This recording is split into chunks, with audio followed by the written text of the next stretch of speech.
Salut tout le monde, j'espère que vous allez bien. On est parti pour une nouvelle vidéo. On va démarrer avec une très bonne nouvelle du côté du Real. C'est la prolongation de contrat d'Eder Militão qui continue l'aventure jusqu'en 2028 avec le Real. Très bonne nouvelle parce que Eder Militão incarne tout simplement ce club avec sa grinta, sa volonté tout simplement de faire mal à l'adversaire, faire mal évidemment dans le bon sens du terme.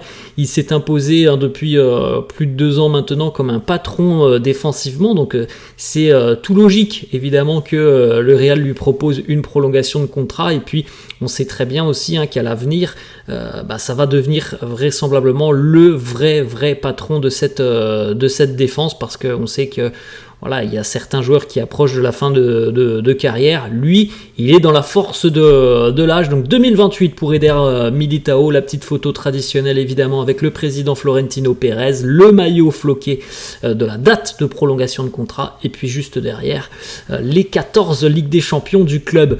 Une photo aussi très sympa, regardez Militão qui est venu signer sa prolongation de contrat avec sa compagne et leur petite fille Cecilia, et on a eu le droit à cette petite photo et ce petit échange assez sympa entre la petite fille de Militão et Florentino Pérez.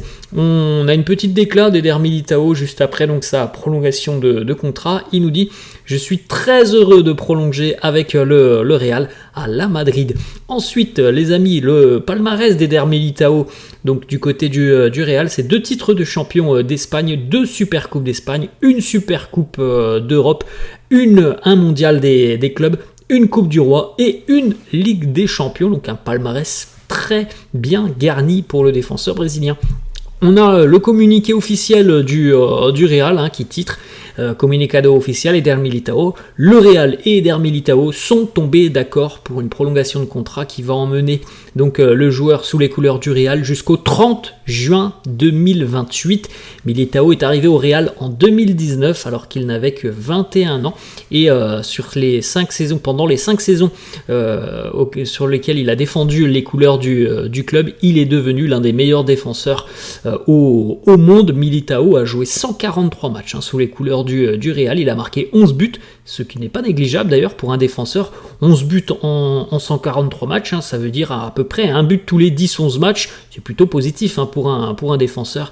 Et puis Militão, c'est aussi 30 matchs joués avec le Brésil, et notamment le titre en Copa América, c'était en 2019. Une information cette fois-ci qui concerne purement le volet sportif pour Eder Militão, et la bonne nouvelle, elle se confirme puisque plusieurs médias espagnols annoncent que si tout se passe bien pour Eder Militão, il reviendra normalement début du mois de mars, fin février, début mars, donc d'ici à 1 mois, on sera, je pense, un petit peu plus fixé sur une date précise, mais en tout cas, voilà, le retour est proche pour Eder Militão, et on l'espère évidemment qu'il y aura encore beaucoup de titres à jouer pour le Real, parce que l'apport de Militão sur la fin de saison, c'est quelque chose qui n'est pas négligeable. On enchaîne avec une petite stat défensive du côté du Real sur ce début d'année 2024. Un peu plus compliqué défensivement. Sur les 5 matchs de 2024, le Real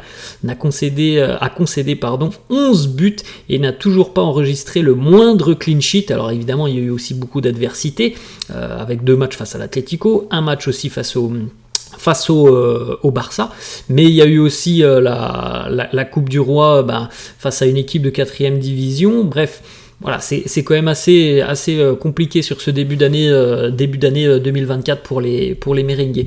Une petite information aussi défensive qui concerne Antonio Rüdiger, qui est l'un des merengues qui bénéficie du moins de repos depuis le début de saison, parce que aussi, on vient de le dire, Militão étant blessé, Alaba étant blessé, donc il n'y a plus énormément d'alternatives dans le secteur défensif, donc forcément on s'appuie sur Antonio Rüdiger, et on tire la corde quasiment au maximum. Rüdiger a joué sur 28 des 30 matchs du Real, il en a débuté 26 en tant que titulaire, il est déjà à 2459 minutes depuis le début de saison, et je pense qu'il y a un petit coup de moins bien physiquement pour Rüdiger sur ce début d'année 2024. On voit il y a des interventions qui sont moins sereines et moins propres que sur la première partie de saison. Alors je pense et j'espère que ce n'est qu'un petit contre-coup physique mais que ça va revenir, hein, on l'espère pour le Real et pour Militao. On continue avec les notes de Bellingham depuis son arrivée au Real. C'est assez incroyable parce que les notes sont monstrueuses, hein, pour Jude, qui a des moyennes. Ça, ce sont les notes SofaScore, on va pas toutes les citer, mais les notes sont exceptionnelles, hein. C'est très rare que Jude est en dessous de 7,5, c'est déjà énorme, hein, 7,5, voilà, il y a beaucoup de buts, beaucoup de passes décisives, et surtout, même si Jude ne marque pas ou ne délivre pas de passes décisives, pour tous ceux qui ont vu les matchs, il a toujours un impact assez énorme, hein, sur la physionomie d'une rencontre. On poursuit avec cette petite information sur le ciseau face à Almeria, le ciseau qui est passé à 10-15 cm du but pour Bellingham. Et bien il faut savoir que donc Jude est monté à près de 2 mètres sur ce retourné acrobatique, donc voilà, il y a quand même aussi un sacré athlète, hein, du côté de Bellingham. On enchaîne, les amis, avec une petite statistique qui concerne Vinicius Junior, qui est devenu, donc après avoir marqué face à Almeria, le 2e meilleur buteur brésilien de l'histoire du Real. Il est derrière maintenant Ronaldo, mais il a dépassé officiellement Roberto Carlos. Alors Vini maintenant c'est 70 buts, pour Ronaldo c'est 104 buts, donc on peut penser que peut-être l'année prochaine, ça sera peut-être un petit peu juste, mais en fin de saison, dans 1 an et demi, peut-être qu'il sera tout proche, en tout cas on lui souhaite, hein, de marquer une 30aine de buts là sur l'année qui va arriver. Il sera peut-être tout proche de Ronaldo et de devenir donc le Brésilien le plus prolifique de l'histoire du Real. On continue avec une petite déclaration de Guti qui nous parle du but inscrit par Vini face à Almeria, ce but de l'épaule qui a tant fait parler, tant fait polémique, parce que certains disent qu'il n'aurait pas dû être validé. En tout cas, bon, c'est un très joli but, hein, ça on doit bel et bien le consentir. Et on a Guti qui nous dit c'est certainement l'un des buts de la saison. Je suis assez d'accord avec Guti. Je pense, hein, qu'en fin de saison, le but de Vini sera peut-être nommé parmi les plus beaux buts de la saison, parce qu'on n'a pas l'habitude de voir ce genre de geste offensivement, des retournées acrobatiques. Bon, c'est pas courant, hein, évidemment, mais ça arrive quelquefois. Il y a un retourné, un ou deux par saison. Un but de l'épaule, franchement les amis, j'ai beau chercher, c'est assez rare, hein, quand même, un but de l'épaule, et surtout que c'est pas un but involontaire. Là c'est franchement la volonté de Vinicius de marquer de l'épaule. Il va mettre le coup d'épaule, et ce ballon, il prend la belle trajectoire avec la puissance qu'il faut. Donc franchement oui, c'est un très joli geste, hein, ce but de Vini face à Almeria. On enchaîne, les amis, avec des informations qui concernent le Barça évidemment, qui n'a pas beaucoup apprécié l'arbitrage de la rencontre entre le Real et Almeria, et le Barça évidemment l'a fait savoir en attaquant le Real et en laissant planer le doute sur le favoritisme du Real et peut-être même de la corruption. Joan Laporta qui nous dit ce qui s'est passé au Bernabéu, c'est une honte. On enchaîne avec Toni Freixa, qui est lui un ancien candidat à la présidentielle du côté de Barcelone. Lui par contre, il a critiqué Xavi, parce que Xavi, après le match face au Betis ce dimanche, lui aussi, hein, il a dit tout simplement que c'était quand même spécial ce qui s'était passé au Bernabéu. Toni Freixa qui nous dit Xavi qui critique le Real et l'arbitre, c'est honteux. Xavi parle d'un match qu'il n'a même pas vu. De toute façon, si Xavi gagne, il est le meilleur. S'il perd, c'est la faute des autres. On enchaîne avec la petite mise au point de Real Madrid TV par rapport au discours de Xavi. Real Madrid TV qui nous dit c'est assez spécial de voir Xavi parler de l'arbitrage en Liga, quand on sait que pendant 20 ans, son club a payé les arbitres pour environ 8 millions d'euros pendant 20 ans, 600 matchs de Xavi, toute une carrière du côté de Barcelone, avec tous les titres qu'il a remportés, et au final, tous ces titres qui sont suspicieux.